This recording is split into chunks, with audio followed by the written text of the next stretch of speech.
Ayun, tara, luto tayo ng pork sisig.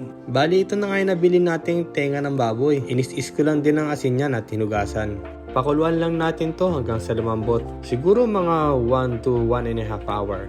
Sibuyas, dahon ng laurel, asin paminta, at kaunting patis lang ang nilagay ko dito.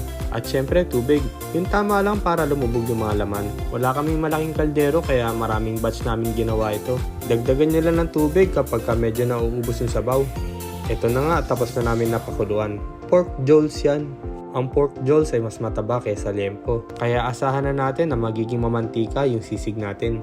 Sinimulan ko na nga ihawin itong mga tenga. Parang mas masarap kasi kapag inihaw mo yung tenga.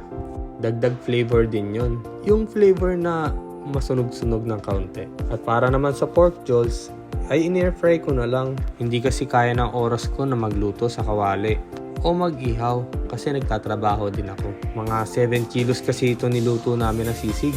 In-air dry nga pala namin itong mga karne na to bago prituhin o ihawin.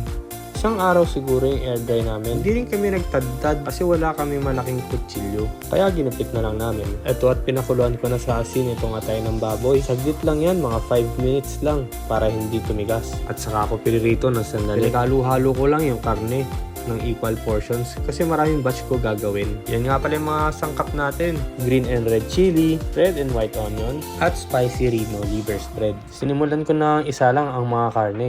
Pinamantika ko lang ng kaunti tapos nilagay ko na yung liver spread mixture na may kalamansi, suka at patis. Saka ko lang hinalo na maigi. Yung iba, chicken liver ang ginagamit nila sa ganong mixture. Dahil hindi ako nakabili, Reno na lang. Bali, sinison ko lang pala to ng salt and pepper at konting stevia. Ilagay ko na rin yung mga chilies. Tapos ito mga sibuyas. At syempre, ang Knorr liquid seasoning original. Hinalo ko lang hanggang sa maluto na yung mga sibuyas. Ready to serve na ang ating pork sisig. Ayun lang, bye-bye!